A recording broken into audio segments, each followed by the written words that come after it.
బట్టతలతో బాధపడుతున్నారా? ఆధునితనమైన పద్ధతిలో hair transplantation చేయబడును. Face clinic, Hyderabad. Hello Ram గారు. హాయ్ నాగరాజు. మనిషి నెగటివ్ అట్రాక్ట్ చేసినంత బాగా పాజిటివ్ని అట్రాక్ట్ చేయడం.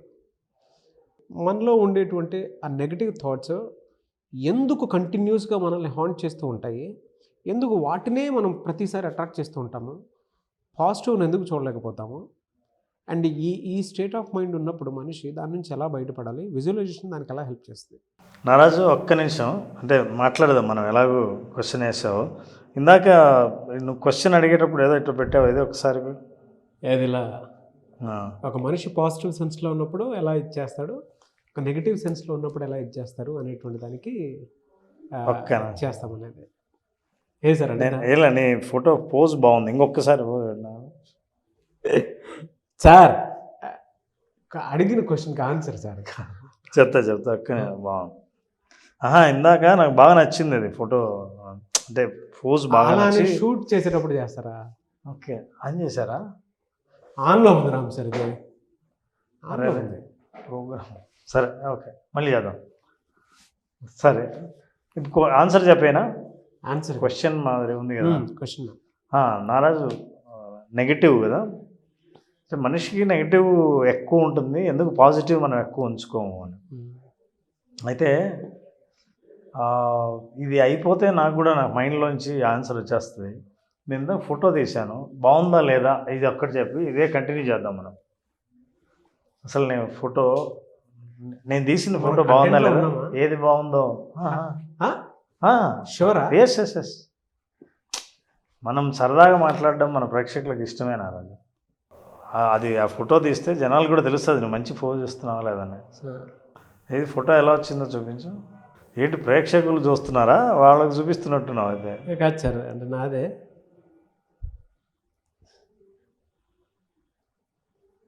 బాగా ఇది బాగా నచ్చింది సార్ నాకు. ఇది వావ్, వెరీ గుడ్, వండర్ఫుల్, స్టైలిష్గా అనిపించింది. ఎన్ని ఫోటోలు వచ్చినాయి నారాజు నేను తీసినవి? మీరు 4 తీశారు సార్ మొత్తం. అచ్చా, ఇది బాగుందా? ఇది బాగా అనిపిస్తుంది నాకు. కానీ నేను ఇప్పుడు నువ్వు చూపించినట్లే తీసానా? అంటే ఇప్పుడు నువ్వు కరెక్ట్ ఫ్రేమ్ చూపించావు కాదా? జూమ్ చేసావు? జూమ్ చేశాను. సరే నారాజు, నాకు కావాల్సిన కంటెంట్ నాకు వచ్చింది, ఇప్పుడు చెప్తా. అవునా? పాట కంటెంట్లో పాట ఇది అంతే. ఓకే ఇప్పుడు ఇందాక నాకేదో నచ్చింది, నాకు కావాలని ఫోటో తీశాను. ఫోటో తీసినప్పుడు ఒక ఫోటో తీయను, 4-5 ఫోటోలు తీశాను. తీస్తే ఫోటో ఎలా వచ్చింది నారాజు చూపించు అని అంటే నువ్వు నాకు ఎన్ని ఫోటోలు తీసావు, ఏది బాగా రాలేదు, ఏది బాగుందని చెప్పలేదు. ఒకటే ఫోటోను బయట తీసి ఇదిగో ఫోటో అని చూపించావు. అవును. అది కూడా ఎట్లా చూపించావు? మామూలుగా నేను తీసినట్టు కాదు, కరెక్ట్గా ఫ్రేమ్ పెట్టి జూమ్ చేసి చూపించావు. నారాజు, మనిషికి వచ్చే ఆలోచనలు ఒక రోజులో మనం తీసే ఫోటోలు లాంటివి. ఎన్ని ఫోటోలు తీస్తావు, ఒక్క ఫోజు నీకు కావాలంటే 4-5 ఫోటోలు తీస్తావు, 20-30 ఫోటోలు తీస్తావు. అందులో సెలెక్ట్ చేసుకునేది 1 లేదా 2. ఏవి 2? ఏ ఒక్కటి అంటే ఏది బాగుందో, ఏది చూస్తే స్మైల్ వస్తుందో, ఏది మళ్ళీ మళ్ళీ చూడాలనిపిస్తుందో, ఏది ఇతరులకు చూపించాలని అనుకుంటామో, ఇతరుల నుంచి ఎట్లాంటి రెస్పాన్స్ రావాలని అనుకుంటామో, ఏ ఫోటో చూస్తే వస్తుందో, ఇన్ని ఆలోచన చేసి ఒకటి సెలెక్ట్ చేసి ఫ్రేమ్ చేసి, ఇంకా వీలైతే నువ్వు ఎడిట్ కూడా చేస్తావు దాన్ని, బ్రైట్నెస్ పెంచడమో షార్ప్నెస్ పెంచడమో అని. అంటే మనకు కావలసినవి అన్నిట్లో ఒక్కటి ఉంటే మిగతావి డిలీట్ చేసి ఓపెన్ చేస్తున్నామే. మరి మన లైఫ్లో మన ఆలోచనలను ఎందుకు చేయకూడదు అలా? ఈ ఆలోచన మనకి రాదు. ఎందుకంటే ఇప్పుడు మన ఫోటోల విషయంలో మనం ఏం చేసాము, మిగతావి ఇగ్నోర్ చేసి డిలీట్ చేసినా పర్వాలేదు, అదేం మనకు సంబంధించినవి కాదు, మనం క్యాప్చర్ చేసాం అంతే. మన ఆలోచనలలో ఎన్నో చూస్తుంటాం, మన అనుభవాల నుంచి మనం క్యాప్చర్ చేసే నెగిటివ్ ఆలోచనలను అలా పక్కకు తోసి పాజిటివ్ ఆలోచనను జూమ్ చేసి హైలైట్ చేసి ఎడిట్ చేయగలిగితే రోజంతా దాన్నే చూపిస్తాం. చివరికి వీలైతే దాన్ని మీరు డీపీ లాగానో పెట్టుకుంటారు, లేకపోతే స్టేటస్లోనో పెడతారు. ఈ ప్రపంచానికి నేను ఎంత అందంగా ఉన్నానో, ఎంత హ్యాపీగా ఉన్నానో అని చూపించే ప్రయత్నం మనం అందరం చేస్తున్నట్టే, అది ఎక్కువసార్లు తలుచుకుంటే అది అలాగే నిలబడిపోతుంది అనడానికి పాజిటివ్ థాట్స్ కూడా బ్రెయిన్లో నెగిటివ్ని పక్కకు తీసి డిలీట్ చేసి వాటిని మళ్ళీ చూడాల్సిన అవసరం లేకుండా బాగున్న దాన్నే జూమ్ చేయాల్సిన అవసరం ఉంది. ఎందుకు మనం దాని మీద ఎక్కువ కాన్సన్ట్రేట్ చేస్తాం ఆలోచనలు అయితే అంటే మనిషి మొదటి నుంచి నెగిటివ్ థాట్ మీద ఎక్కువ కాన్సన్ట్రేట్ చేస్తాడు.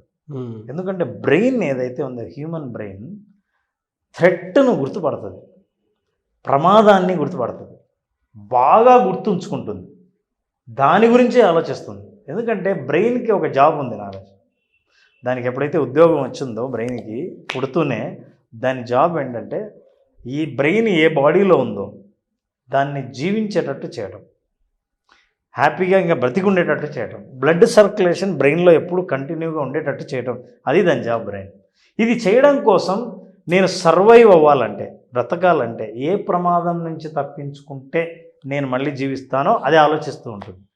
సో మనిషి ఒకప్పుడు గుహల్లో జీవించేటప్పుడు ఏ పులియో లేదా ఒక పెద్ద జంతువు వచ్చినప్పుడు ఇది తను బతకాలంటే ఆహారం సంపాదించాలంటే బతికి ఉండాలిగా. అందుకనే ఆ ప్రమాదం నుంచి తప్పించుకోవడానికి భయం అనేది మొదలైంది. ఏదైనా సరే మనకు ప్రమాదం జరుగుతుంది, మనకు డేంజర్ ఉంది, మనకు థ్రెట్ ఉంది అని అనుకున్నప్పుడు దాని మీద దృష్టి కేంద్రీకరించే అలవాటును మనిషి అప్పటి నుంచి ఇప్పటిదాకా మన డిఎన్ఏలో క్యారీ చేశాం. కానీ ఇప్పుడు పులి లేదు, జంతువు లేదు, ఐస్ గ్లేషియర్స్ ఏనా పెద్ద గుహల్లో చూస్తున్నప్పుడు పెద్ద మంచు కొండ పగిలి మీద పడిపోయి చచ్చిపోతారేమన్న భయం లేదు. అట్లాంటి పరిస్థితుల్లో మనం జీవించట్లేదు, కానీ స్టిల్ ఆ భయాన్ని మనం క్యారీ చేస్తున్నాం. ఇది ఒక్కటే అర్థం చేసుకోవాలి. అప్పట్లో భయము నిజమైన ప్రమాదానికి దారితీసే అవకాశం ఉంది. ఇవాళ ఇది భయం అనేది కేవలం ఊహే. ఈ ఊహను నిజమైన ప్రమాదంగా భావించిన ప్రతిసారి నెగిటివ్ థాట్స్ మీదే మనసు వెళ్ళి అది ఎట్లాంటి ప్రమాదాన్ని దారితీస్తుందో, ఏ డేంజర్ని నా జీవితంలోకి తీసుకొస్తుందో అన్న భయం వల్ల ఎక్కువగా దాని మీద ఫోకస్ చేస్తాం. ఇంత లాజికల్గా మనం ఆలోచించినప్పుడు ఓకే, ఈ భయం ఎలా పుట్టిందో నాకు అర్థమైంది. పుట్టిన పరిస్థితులు ఈరోజు లేవు కాబట్టి ఈరోజు నేను ప్రాక్టికల్గా చూడాల్సిన అవసరం ఉంది. కాబట్టి సేమ్ ఇప్పుడు మనం అనాలజీ ఏదైతే ఫోటోగ్రాఫ్ గురించి మాట్లాడామో, నా లైఫ్లో వచ్చే ప్రతి ఆలోచనలో ప్రతిదీ పులింత డేంజర్ కాదు, అలాగా అనిపిస్తుంది. ఆ పరిస్థితులు లేవు కాబట్టి నాకు కావలసిన దాన్ని మాత్రమే ఫోకస్ చేయాలి, పాజిటివ్ థాట్స్ని మాత్రమే ఫోకస్ చేయాలి, నెగిటివ్ థాట్స్ని పక్కకు నెట్టేయాలి అని ఎప్పుడైతే నువ్వు నిర్ణయించుకుంటావో వెంటనే ఏది జూమ్ చేయాలి, ఏ ఆలోచన నాకు ఆనందాన్ని ఇస్తుంది, ఏది కేవలం భయం మాత్రమే కల్పిస్తుంది కానీ వాస్తవం మాత్రం కాదని ఎప్పుడు తెలుస్తుందో then you are back to the positive thoughts. నారాజు మనిషి జీవితంలో చాలా సంఘటనలు మనిషికి భయపడతాయి. మనిషి లైఫ్లో అభివృద్ధి కావాలనుకుంటాడు, డెవలప్ అవ్వాలని అనుకుంటాడు, తను సాధించే ప్రయత్నం చేస్తుంటాడు. ఇప్పుడు ఎగ్జామ్ రాయాలనుకుందాం, ఎగ్జామ్ అనే మాటే భయం కల్పిస్తుంది, ఇది ఒక డేంజర్ని గుర్తు చేస్తుంది. కానీ ఎగ్జామ్ నువ్వు రాస్తే తప్ప ముందుకెళ్ళలేవే. వ్యాపారం చేయాలి, నాకు మంచి కారు కొనాలి, మంచి ఇల్లు ఉండాలి, గొప్ప గొప్ప కోరికలు ఉంటాయి. ఈ కోరికలు తీరడానికి ఉన్న మార్గాన్ని చూస్తే భయం వేస్తుంది. ఈ భయాలన్నీ కాగితప్పుల భయాలే. ఎప్పుడు ఈ భయాన్ని దూరం చూసేంత వరకు ఆ భయంగానే ఉంటుంది. దాన్ని దగ్గర చూసి ఫేస్ చేసి క్రాస్ అయినప్పుడు విజయం దొరుకుతుంది. అందుకే డర్కి ఆగే జీత్ హే అని ఎందుకంటారంటే, భయానికి దాటితే అక్కడి నుంచి నీకు విజయం ఉంది అని. ప్రతి సందర్భంలో మనిషి ఒక వ్యాపారం చేయాలంటే కూడా వ్యాపారం చేస్తే రిస్క్ అనేది ఎప్పుడైతే కనిపిస్తుందో, రిస్క్ అని నేను ఈ వ్యాపారంలో పెట్టుబడి పెట్టాలి, అప్పు తీసుకురావాలి అనేది రిస్క్ లాగా కనిపిస్తుందో, ప్రతి రిస్క్ మనల్ని భయపెడుతుంది. అయితే ఈ భయం is it a danger to till death అని ఆలోచన చేస్తే, ఈ భయాన్ని నేను ఎట్లా ఎదుర్కోవాలి, ఎలా ఫేస్ చేయాలి, దాని మీద విజయాన్ని ఎట్లా సాధించాలి అని నువ్వు ఆలోచన చేసినప్పుడు నీకు మెల్లిగా సొల్యూషన్స్ దొరకడం మొదలు పెడతాయి. ఎందుకంటే మనం ఫోటోలో ఈ ఫోటో బాగాలేదు పక్కకు జరిపాం, ఇంకో ఫోటో కోసం చూసాం, ఇంకో బాగాలేదు, నాలుగిట్లోకి ఇందులో చూసి ఈ వెనకాల రెండోది బాగుందని మళ్ళీ సెలెక్ట్ చేస్తాం. మనకి ఏది బాగాలేదంటే నెగిటివ్ మొత్తం పక్కన తీసేసి పాజిటివ్, ఓకే స్మైల్ బాగుంది, స్మైల్ బాగుంది, దాన్ని జూమ్ చేసాం, దాన్ని హైలైట్ చేసాం, దాన్ని ఎడిట్ చేసాం, ఇంకో స్థాయికి వచ్చి దాన్ని డీపీ లాగా పెట్టాం. ఇన్ని మనం చేస్తున్నాం అంటే అర్థం అంటే మనకి ఏం కావాలో దాన్ని ఫోకస్ చేస్తే దాన్నే మనం చూస్తాం, మిగతా డిలీట్ చేయొచ్చు అని. ఫోటోగ్రాఫ్లో ఇది ఎట్లా చేసామో లైఫ్లో మనకి ఏదైనా ఒక పని చేయాలంటే ఆలోచన వస్తుంటే ఏం చేయాలంటే, ఈ టోటల్ ఎపిసోడ్లో నాకు హ్యాపీనెస్ ఇచ్చే యాక్టివిటీ ఏది, నేను ఎక్కువగా ఇన్వాల్వ్ అయ్యి ఎంజాయ్ చేసే యాక్టివిటీ మూమెంట్స్ ఏవి అని ఆలోచన చేసినప్పుడు your focus will shift there. For example, నేను ఫస్ట్ టైం ఏదైనా ఒక పని చేస్తున్నాను, ఒక ఇంటర్వ్యూకి వెళ్తున్నాను. ఇంటర్వ్యూకి వెళ్తున్నప్పుడు నాకు ఇంటర్వ్యూ అంటే భయం. ఇంటర్వ్యూ యాజ్ ఎ హోలిస్టిక్ అంటే ఇంటర్వ్యూ అంటే భయం. ఏం అడుగుతారో, నేను పాస్ అవుతానో ఫెయిల్ అవుతానో, జాబ్ వస్తుందో రాదో, ఇవన్నీ భయం. అయితే నేనేం ఆలోచించాల్సింది అంటే, నెంబర్ 1, ఈ ఇంటర్వ్యూ దేనికోసం వెళ్తున్నాను? జాబ్. ఏ జాబు? నేను చదివిన జాబే కదా.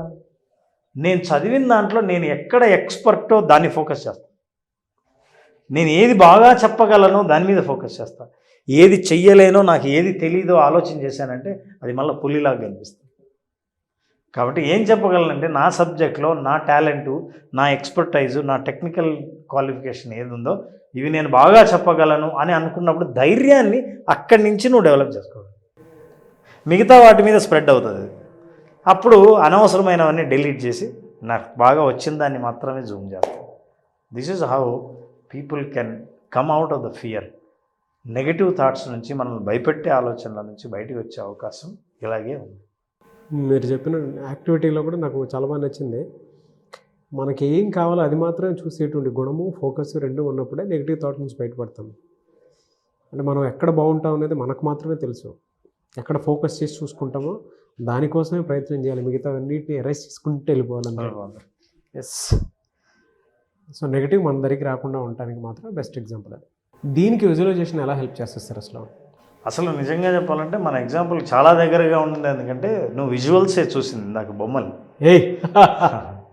ఏది బాగుంటుంది అన్నది.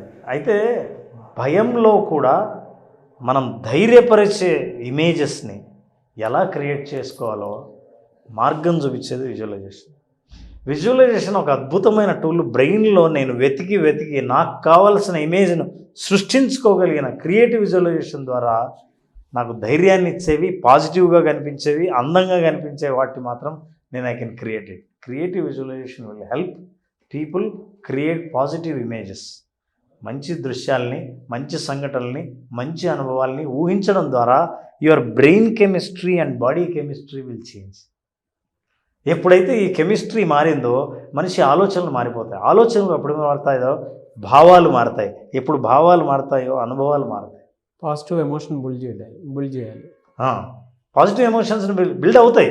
మీరు ఇమేజెస్ చూస్తే ఇమేజెస్కి సంబంధించిన ఫీలింగ్స్ నుంచి ఎమోషన్స్ నుంచి ఎక్స్పీరియన్స్ నుంచి results will change. Fantastic knowledge అండి. Thank you so much Ram garu. Thank you Naraj. Classes ఎప్పుడు ఉండే అవకాశం ఉంటుంది సార్? ఏప్రిల్ 20th క్లాసెస్ ఉన్నాయి నారాజు. ఏప్రిల్ 20వ తేదీన బేసిక్ విజువలైజేషన్ క్లాస్ స్టార్ట్ చేస్తున్నాం.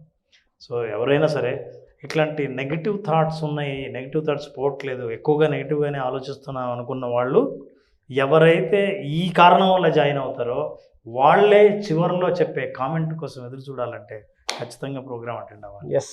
సో ఏప్రిల్ 20వ తేదీన క్లాసెస్ జరుగుతూ ఉన్నాయి. విజువలైజేషన్ ఆల్రెడీ అటెండ్ అయినటువంటి వాళ్ళు చాలామంది ఉన్నారు. ఫీడ్బ్యాక్ చూసినా కూడా మీకు ఒక క్లారిటీ వస్తుంది. ఒకవేళ క్లాస్కి అటెండ్ అవ్వాలి అనుకున్నటువంటి వాళ్ళు క్లాస్కి అటెండ్ అవ్వచ్చు. ఒకవేళ క్లాస్ లేదు, నేను అపాయింట్మెంటే తీసుకుందాం అనుకున్నటువంటి వాళ్ళు ఎవరైనా సరే, అంటే మీ మానసిక పరిస్థితిని బట్టి నాకు ఒక సలహా సూచన దొరికితే బాగుంటుంది అనుకుంటే అపాయింట్మెంట్ అయినా సరే తీసుకోవచ్చు. బట్ క్లాస్కి అటెండ్ అయితే ఏంటంటే ఆ 5 days మీరు రామ్ గారితో దగ్గరగా మీకు ఉండేటువంటి సలహాల సూచనలు కూడా క్లియర్ చేసుకోవడానికి అవకాశం ఉండేలా ఉంటుంది. కాబట్టి ఏప్రిల్ 20వ తేదీన జరగబోయేటువంటి విజువలైజేషన్ బేసిక్ క్లాస్కి అటెండ్ అవ్వాలనుకుంటే స్క్రీన్ మీద కనిపిస్తున్న నెంబర్ కాలర్ మెసేజ్ వాట్సాప్ చేసి వెంటనే ఎన్రోల్ చేసుకోండి. ఎనీవే సార్, థ్యాంక్ యూ అండి. Thank you so much Ram garu. Thank you. ఈ వీడియో లైక్ చేయండి, షేర్ మాత్రం తప్పకుండా చేయండి. ఇలాంటి మరిన్ని వీడియోస్ కోసం మా ఛానల్ ఫాలో అవ్వండి. Thank you. సుమన్ టీవీలో మీ పర్సనల్ అండ్ బిజినెస్ ప్రమోషన్స్ కోసం కింది నెంబర్కి కాంటాక్ట్ చేయండి.